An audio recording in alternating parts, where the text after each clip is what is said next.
सब परमात्मा की आत्माएं हैं, अपने अपने संस्कार सब साथ लेकर आते हैं।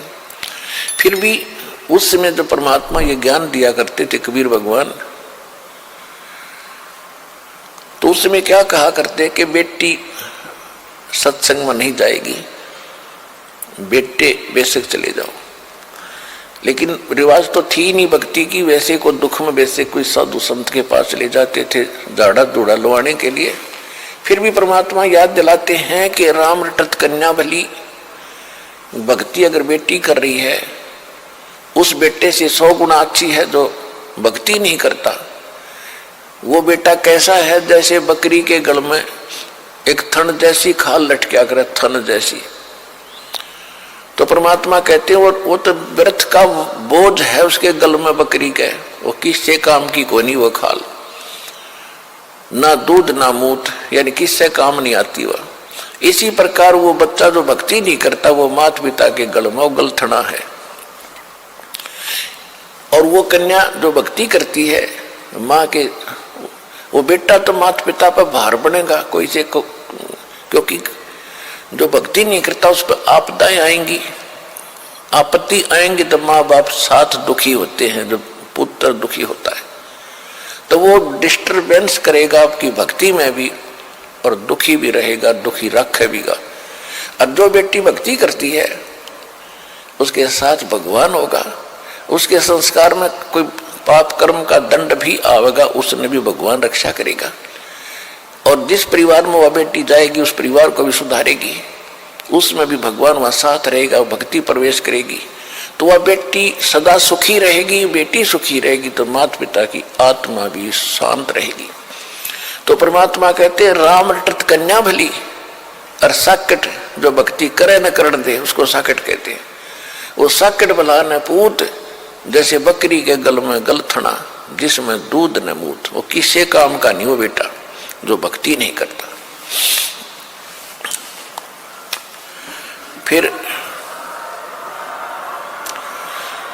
परमात्मा कहते हैं जिव्या तो वाहे भली, जो रटे हरि नाम, नहीं तो काट के फेंक दियो, ये मुख में बलो न चाम।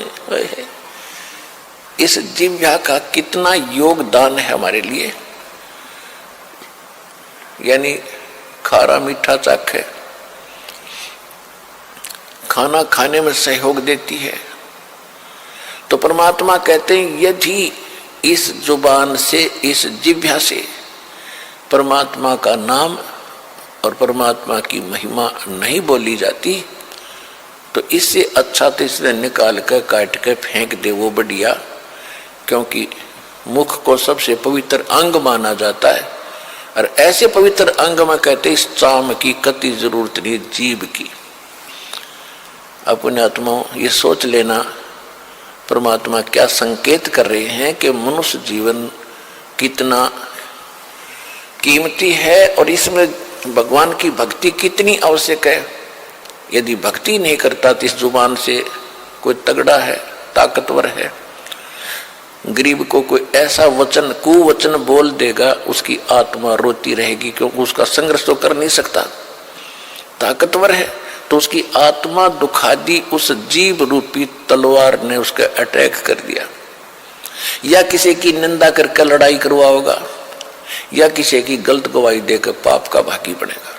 तो कहते इससे अच्छा तो भगवान या जीव कट जा जो भक्ति नहीं करते, तो भी कुछ पाप से बचे रहेंगे। तो इससे समझना भगवान हमें क्या संदेश देना चाहते हैं।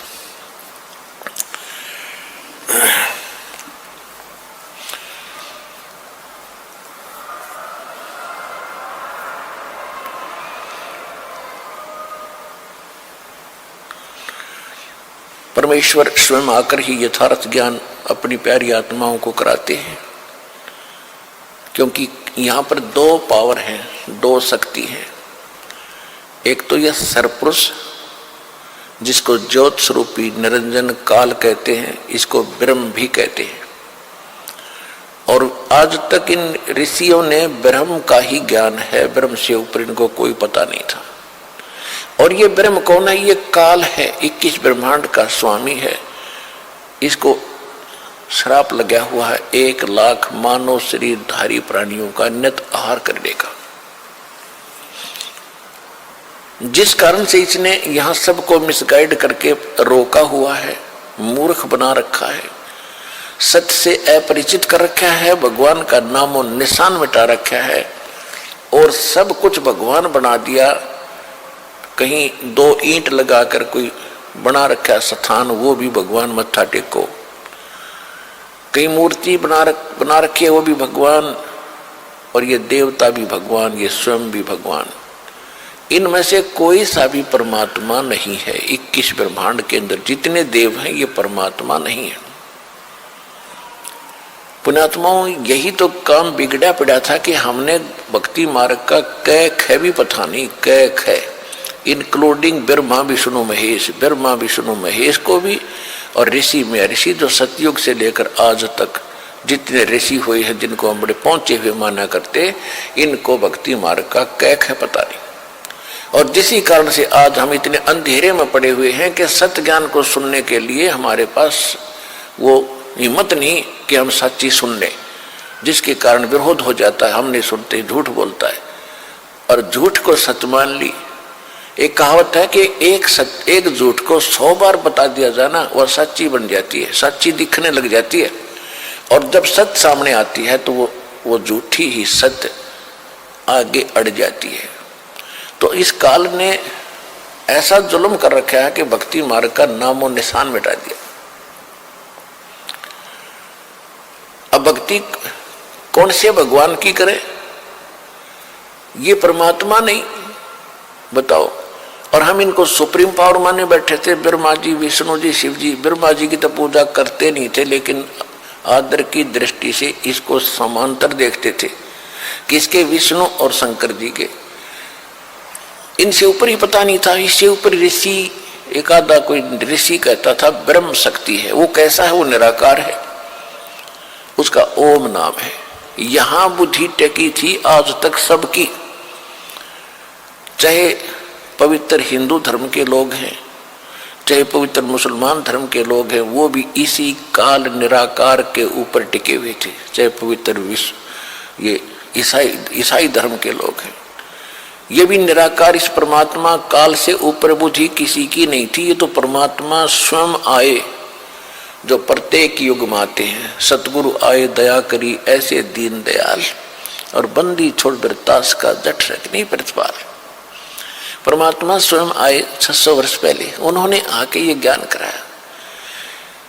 अब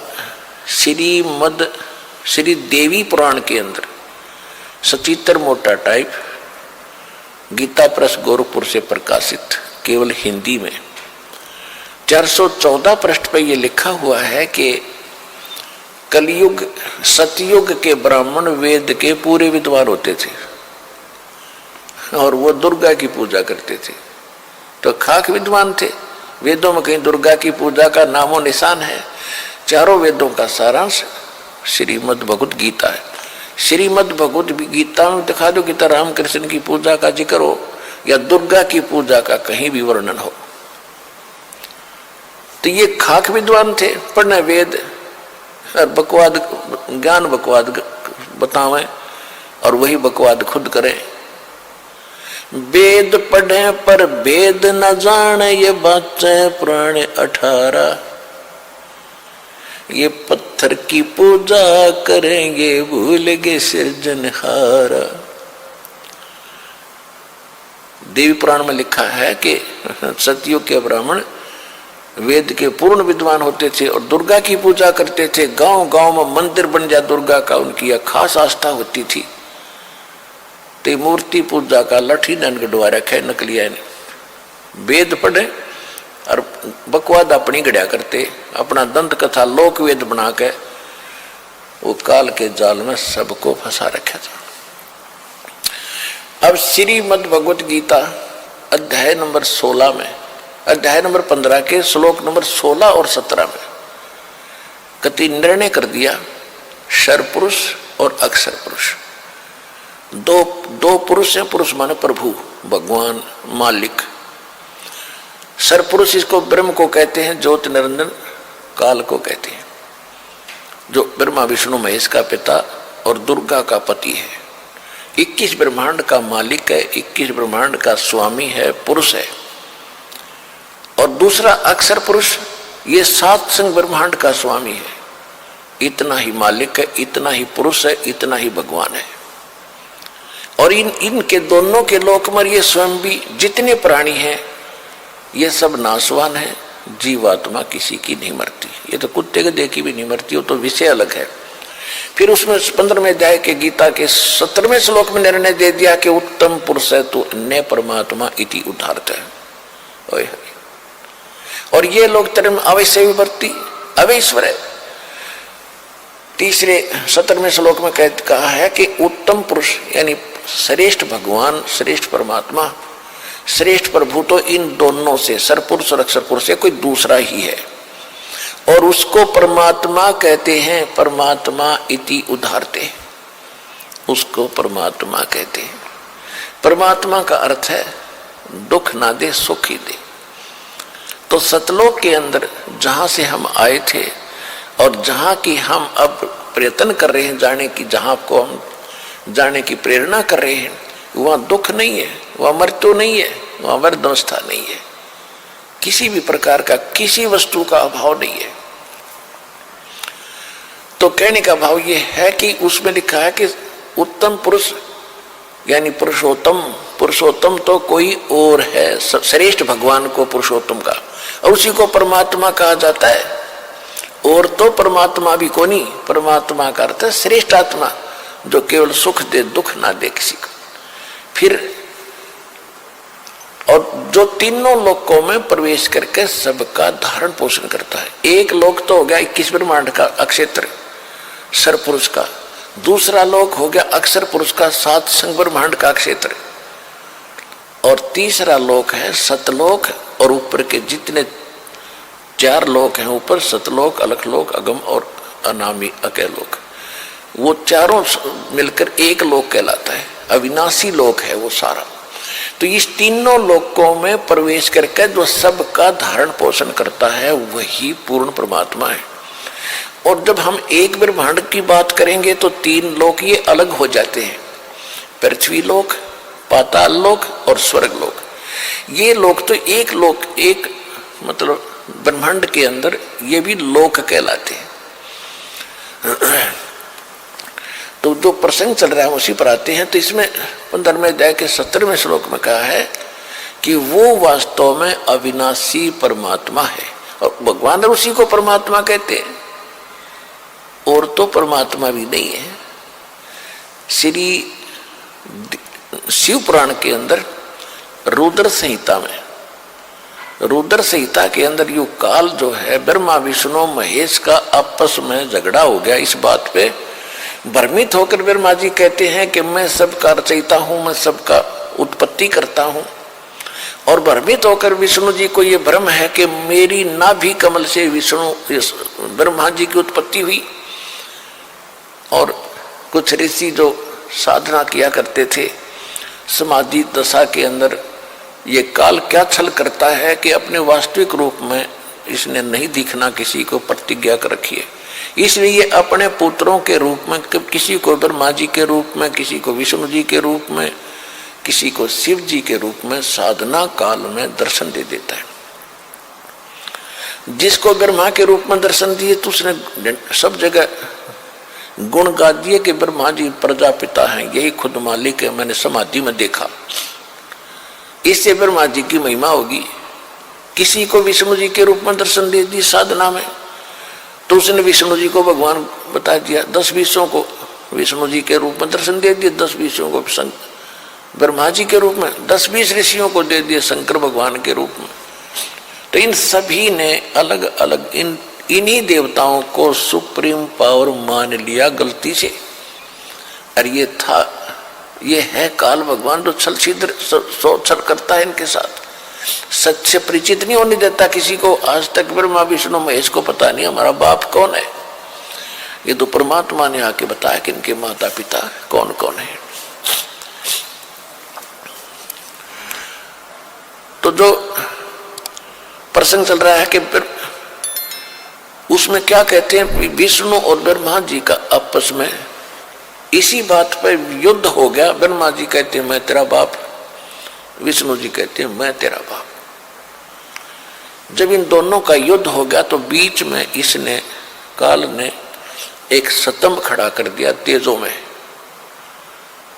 फिर ये लड़ना तो भूल गए, उसके और छोर को खोजने लगे। लंबी कहानी है, लेकिन उसी समय वो प्रकट हो गया वहां पर शंकर भगवान अपने पुत्र शंकर के रूप में। इन दोनों को समझाता है कि तुमने गलती से अपने आप को भगवान मान लिया, यू आर नॉट गॉड, तुम ईश नहीं हो। ये क्या कहता है, ये सब मेरा है, मैं यहाँ का ईश्वर हूं।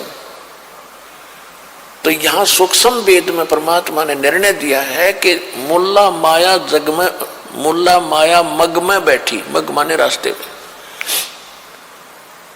और हंसा चुन चुन खाई, ये ज्योत स्वरूपी कहे निरंजन मैं ही करता भाई। एक न करता दो ना करता नौ ठहराई भाई, और 10वां भी धुंधर में मिल जा सत्य कबीर दुहाई। गरीबदास जी को जो ज्ञान प्राप्त हुआ, भगवान को देखा जाना, उसके पश्चात अपनी अमृतवाणी में कहा है कि ये ज्योत स्वरूपी यो काल कहता मैं ही परमात्मा हूं, और एक न करता दो ना करता 9 बना दिए भाई।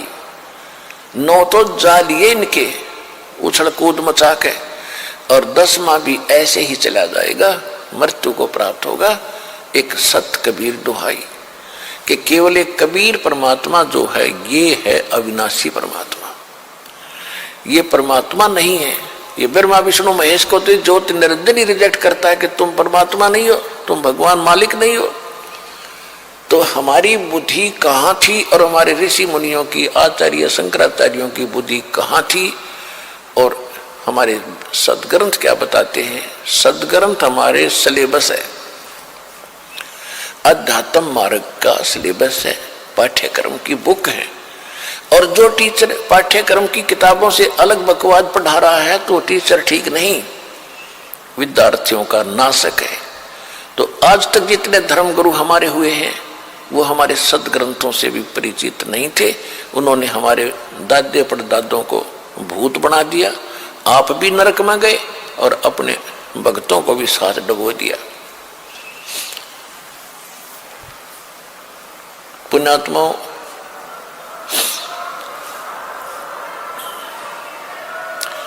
सौभाग्य आपका, धन है आपके माता पिता जिनसे जन्म हुआ। आप कोई छोटी किस्मत वाले नहीं हो जो आज मनुष्य जीवन प्राप्त है जिनको, लेकिन दुर्भाग्य उनका जो इस असली वस्तु को छोड़कर नकलियों पर सारा जीवन नष्ट कर रहे हैं। सारा दिन एक पेट के लिए, कोठी बंगले के लिए, एक दूसरे को छलने के लिए, ठगने के लिए सारा दिन कव्वे की तरह दृष्टि रखता प्राणी, अदान भगवान करके। और 12 पंथ नाम जो ले ही सो हमरे मुख आन समोही, और अनेक पंथ चलाऊं या विद जीवों को बरमाऊं, और बेशक जइयो जोग जीत संसारा, फिर जीव न माने कहा तुम्हारा। जीव तुम्हारा कहा न माने, हमरी ओढ़ हो बाद बखाने। हमारे अज्ञान के वकील बने पाओगे सब। तो परमात्मा ने कहा था कि यो काम मेरा है, तू अपना करना, मैं अपना करूंगा। फिर इसने कहा था कि भगवान जबरदस्ती ना करिए। चौथे युग में, कोई से भी युग में अपना ज्ञान देना, आपके ज्ञान को जो स्वीकार करे आपका, और मेरे ज्ञान को स्वीकार करे वो मेरा। आहार मेरे जाल में फंसा रहे। परमात्मा ने पता था कि जब तक मेरा ज्ञान ही नहीं ग्रहण करेंगे तो वो मेरे होंगे कैसे। तो परमात्मा ने कहा था ठीक है, मैं ज्ञान ही देकर अपने बच्चों को अपने पास अपनी शरण में लूंगा। तो क्या कहा भगवान ने कि चौथा युग जब कलयुग आई तब हम अपना अंश पठाई, और काल फंद छूटे नरलोई। काल ने जो फंद कर रखे हैं, यहाँ हमें मूर्ख बना रखा है, संस्कारों में जकड़ रखा है, यही जन्म मरण के चक्कर कोल्लू में डाल रखा है। कहते हैं काल फंद छूटे नरलोई। सभी नर नारियों का ये काल का फंद छूटेगा और सकल सृष्टि परवानिक होई, पूरा विश्व नाम लेगा, दीक्षित होगा। धर्मदास जी को 600 वर्ष पहले परमात्मा बता रहे थे, धर्मदास जी लिख रहे थे। धर्मदास जी को शंका हो रही थी मन मन में, वो तो अंतर्यामी थे।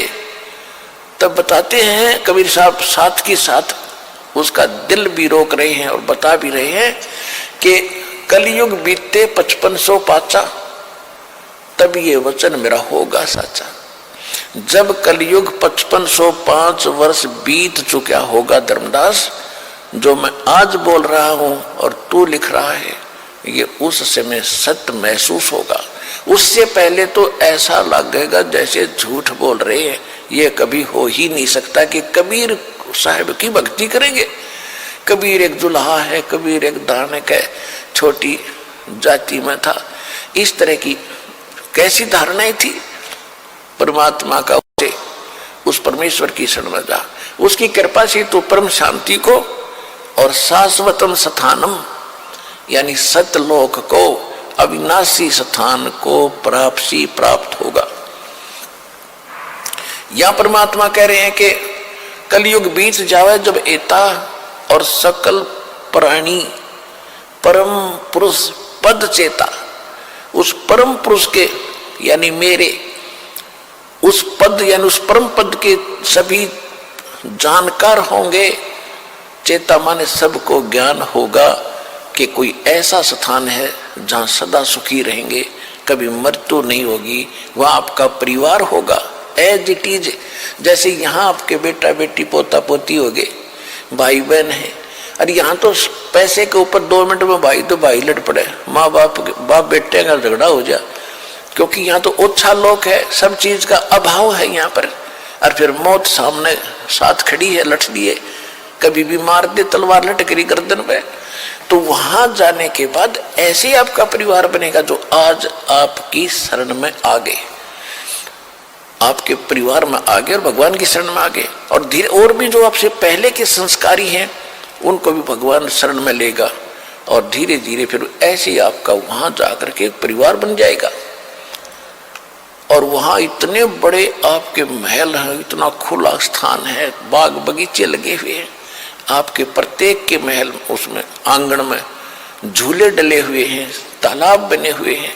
देखो यहाँ आप देखते हो किसी भी अधिकारी अच्छा जो ऑफिसर लग जाता है या कोई घना सेठ होता है तो क्या करता है, बड़ी कोठी बनाता है, आगे बड़ा लान बनाता है, उसमें फूल फल दार वृक्ष लगाता है, उसमें तालाब बनाता है, तो वो उसको, और उसमें वो बैठता कितनी देर है, या तो उसका याद है कि हम कहीं ऐसे ठाठ करते थे, वह भड़ मारे है उसके, या उसका लाभ भी नहीं ले सकता। वो सारा दिन टेंशन में रहता है, सब सुबह निकल जाता, शाम ना आके घर बढ़े, वो किस समय तो उस बाग में टहलेगा, किस समय वो वहां घूमेगा, कब नहावेगा उस तालाब में।